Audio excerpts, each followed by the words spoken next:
Hello, my wonderful, beautiful friends. Welcome back to another episode of r/EntitledPeople, where people think they should get special treatments and they can do no wrong just by being themselves. Like this person right here, who writes a 1-star review of a cafe saying, "Worst treatments I've ever had in my life. I went with my wife and my baby for a cup of tea, and they told us we needed it to go because holding a table for a cup of tea wasn't worthy for them as a business. I still don't understand what that was about. We always try to support small businesses, but in this occasion, they pushed us to Costa. Welcome to the wild new world, people. Let's make sure this don't happen again." So what's funny about this review, guys, is that the owner catches this person and calls him out, saying, "It's a very unfair review, as you're not telling the real story. This is a small, independent establishment, and you took our only large table, sat down with 3 large suitcases, and ordered 1 cup of tea between 3 people at lunchtime, and then stormed out without paying. It's too easy to leave untrue, biased reviews." Yikes, getting called out on a review, my friends. Now, I have no idea why this person would do something like this to a business. You stole a cup of tea and took up a giant table during lunch rush for your suitcases. My friends, if you think that's crazy, this episode is wild. Now, I know I say it a lot, but seriously, guys, the stories that I've read and that you lovely people sent me are just ridiculous. So today, you'll hear 5 insanely entitled stories. The first 2 are nice and short to warm you up, and the stories do get progressively crazier as we go on, ending with a Karen trying to scam a restaurant. My friends, I do hope you enjoy the stories today, and do hit that subscribe button for future tales. Let's dive in. So when I was around 10 years old and living in Southern California, my parents decided to have a small garage sale at the end of summer to prepare for Christmas season. I was thrilled because I had several things on my wish list and I was on a tight budget from cash earned from chores. Naturally, I tried to sell everything, including my beloved Reggie Bush jersey that was too small for me but less than a year old. New, it was over $50. It sat all day on the table and nobody was interested. Just as we were finishing up, this brand new Cadillac SUV pulls directly in front of our house and out pops an older couple. They browse and the husband approaches me and asks me to buy the jersey for $5. I was tempted to, but I told him I changed my mind and I was keeping it. I told him Reggie Bush was my favorite player and I couldn't let it go anymore. He nods and says, "Sure thing, honey," and goes to his car to wait for his wife. She gets in and I see them talking and suddenly she slams the door and marches up to me. Karen snaps at me asking, "How much for the jersey?" I told her, it was $15, but I've changed my mind. I don't think I want to sell it anymore." Karen scoffs and says, "Huh, you're just a little girl. What do you know about garage sales? You have to haggle. You turned down my husband's $5, so now we go to $6. All the while I'm looking around for my dad to rescue me, but sadly he's with somebody else looking at a bookcase. I turned back to her and said, "No, I've changed my mind. I'm not selling it." Karen then drops a quarter on the table and proceeds to grab it. She literally grabs it out of my hands and runs to her car, and they drive away. I was shocked. I started to tear up. I ran to my stepdad and told him how an old lady stole my Reggie Bush jersey, and that was my first encounter with a wild choosing beggar Karen. Oh my friggin' goodness, my friends. I almost thought the husband was a good man. I can't believe they stole OP's jersey and drove off like that. I really hope karma gets them and they end up with a $1,000 car repair or something. How do you do that to a little kid? So, I'm leaving the grocery store recently and loading the items I purchased into my vehicle when I noticed an entitled woman nearby. Now, this Karen is on the phone and has her empty shopping cart in front of her. To paint a picture, I'm parked right beside the cart return. I finish loading my groceries and put my cart in the designated place, like a decent person, and get into my vehicle and begin moving forward, when I see Karen lightly shove her shopping cart in my direction towards the corral. It stops in front of my vehicle, blocking my path, but Karen is already marching back towards her own vehicle, completely oblivious, not giving a care in the world that the cart isn't even put back. Now, I'm angry but try to keep my cool. I get out of my car and scream, "Excuse me, could you please move your cart out of my way?" Karen on the phone says, "Hold on, someone's bothering me. Can't you just put it back for me? You're standing right there." She then goes back to talking on the phone, and I internally go, "Oh no. So I do what she told me to do. I move her cart, right behind the vehicle she's getting into. But I'm not done, because when I'm mad, I'm mad. I take the entire line, train, or whatever you call it, of about 15 more carts that were in the little docking area and slowly shove it behind her vehicle. I then separate a few from the line and begin putting them around her vehicle in a sort of semicircle before she notices and starts getting out. Karen on the phone and agitated says, "I'll have to call you back." And she looks at me and says, "What the hell do you think you're doing?" I told her I moved your cart like you wanted me to. And it turns out that I had so much fun moving your cart that I guess I just got excited and moved a few more. Karen then says, "Move those carts out of my way this instant. I'm in a hurry." I told her to move them yourself. I'm busy. She then tries to shove one of the carts my way, but I drive away from that section of the parking lot too quickly. I can see her literally shaking her fist at me when I look in the rearview mirror, and I smile and drive on. So there's been so many stories I've read where OP just gets petty and moves their cart behind their car, so they have to get out. But in this case, I applaud OP for taking it a step further and bringing 15 carts and surrounding her car with it. Take a bow, OP. You deserve it. So a few years ago, I had the pleasure of working with a Kim. Kim had a job at our shared place of business, and we worked together for about a year. Now, she wasn't a great employee, mainly due to her attitude and constant stream of missed time for assorted reasons, most which seemed to be BS. Kim eventually found her dream job, which we discovered after she failed to call or show up for 3 days straight. We even allowed her to resign, to avoid ending things on a negative note, and that was the end of that. In Kim's absence, this person named Lee had been promoted, and quickly proved to be an excellent person at the job. Consequently, we weren't really that excited when Kim reappeared about a week after her departure, sobbing and begging for her job back. Her dream job hadn't been so dreamy after all, and she was running low on funds. Moved by her pleas on behalf of her kids, the manager agreed to bring her back on a trial basis to fill the vacancy left when Lee was promoted. It was a step down from her previous position, but it was immediately available. A short, very blunt conversation ensued, where she demanded to know why she couldn't just have her old job back. We explained again that the position had been filled and that the entry-level spot we were offering was the only thing available. We also pointed out that she'd been a no-call, no-show, and that she'd burnt a lot of bridges with the company by the poor way she handled her departure. The offer of any position with the company again was a kindness, pure and simple. She then said, "Well, the only reason I came back was because I figured you'd miss me and want me back. I don't really think I'd want to take a step down. Do you?" And this resulted in a long silence. I was on the verge of telling her just to forget about it when she got up to leave. She seemed to sense that she was pushing her luck and said, "I really appreciate the opportunity. Maybe some doors will open for me and I'll be able to move up soon." So she comes in late the following day and accomplished almost nothing. Instead, she divided her time between hovering over Lee and hiding in the break room on her cell phone. After being asked repeatedly to return to her work, she abruptly left without a word. The next day, she didn't even come in at all. We left a voicemail at the end of the day informing her that her employment had been terminated and that her final check would be mailed. So the following day, she arrives bright and early and demanded a meeting with the manager. Upon being told that she wouldn't get a meeting and that she wasn't welcome on the premises, she threw a massive tantrum in full view of the office. She said that it was unfair that we had taken her job away and given it to Lee. She also said she had 3 kids to feed and that we need to be nicer. We explained that she wasn't entitled to the job and that she had squandered all of her bargaining power by walking out twice. Furthermore, the job was taken. It was now Lee's. She then drops her purse along with the immortal line, "So, just fire her so I can have it back." It was one of those moments that just sticks with you. We were all kinda shocked at her audacity and her single-minded selfishness. Lee was really uncomfortable, as you can imagine, and quickly left the room. Without saying much of anything, I picked up Kim's purse, handed it to her, and walked her out.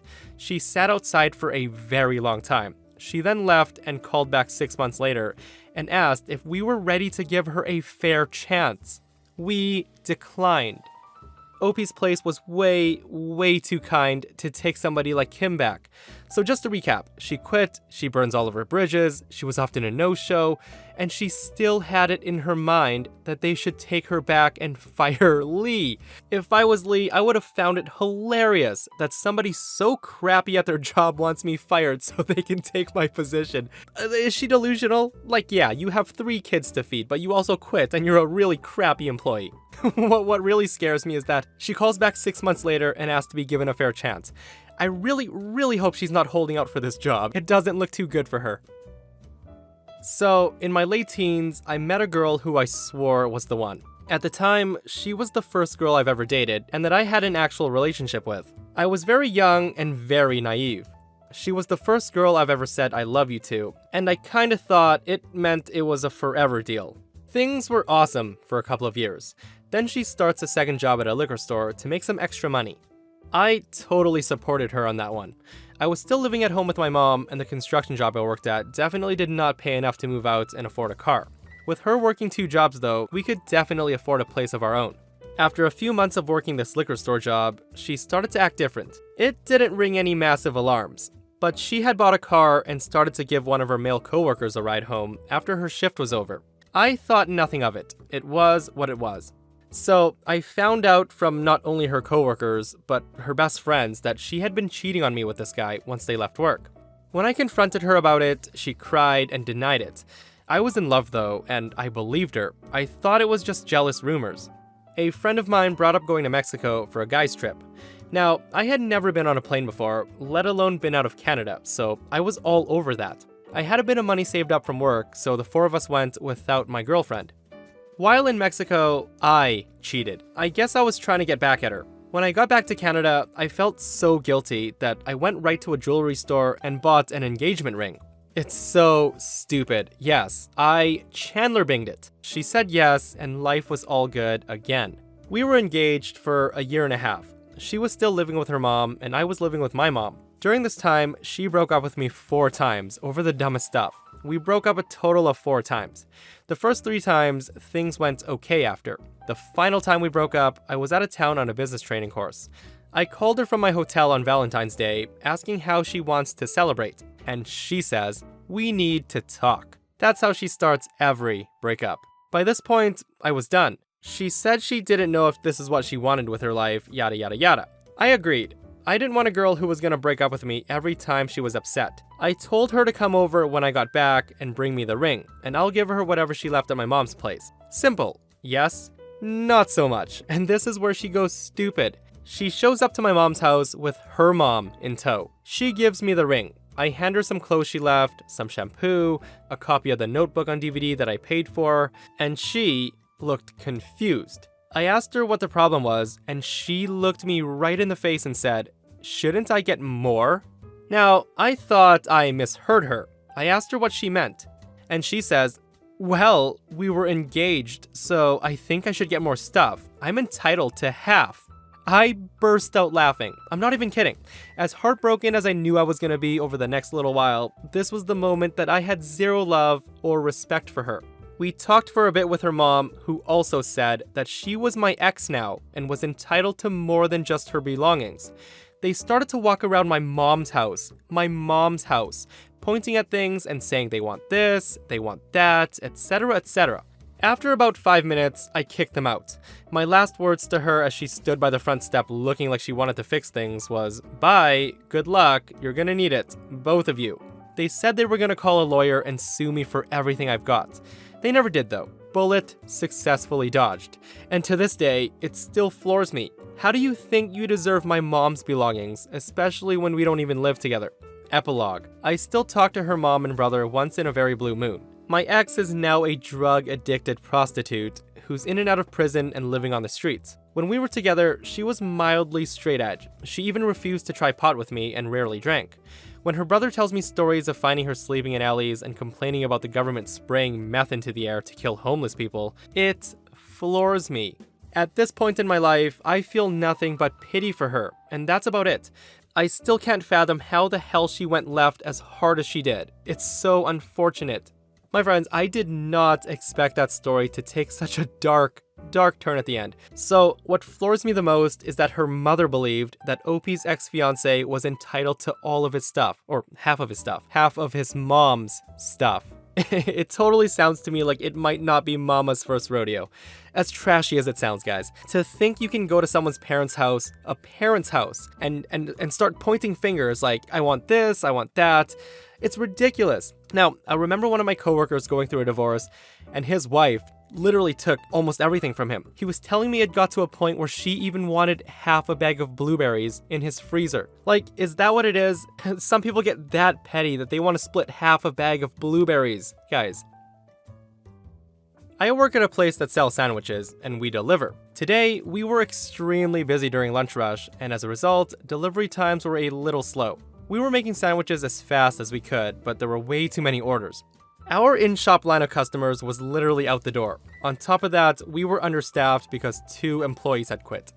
Instead of the 5-man sandwich making crew that we should have had, it was 3 people, and one of them was a new guy who started last week. When it finally slows down, the last few delivery orders were still on like a 40-minute wait, which is not even that crazy for delivery.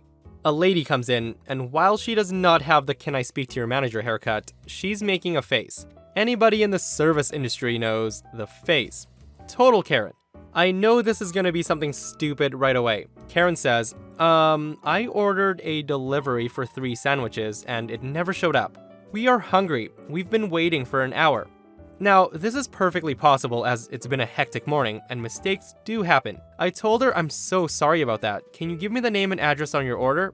Karen gives her name and the address of her house. I pull up the order and I have to really put an effort to not roll my eyes. I told her, I see that you placed the order 20 minutes ago. Our driver left with it 5 minutes ago. Karen says, well, he took too long. I had to leave to come get it. You guys weren't answering your phones. Now, this is not true, by the way. If we stopped answering phones, the morning would not have been so hectic.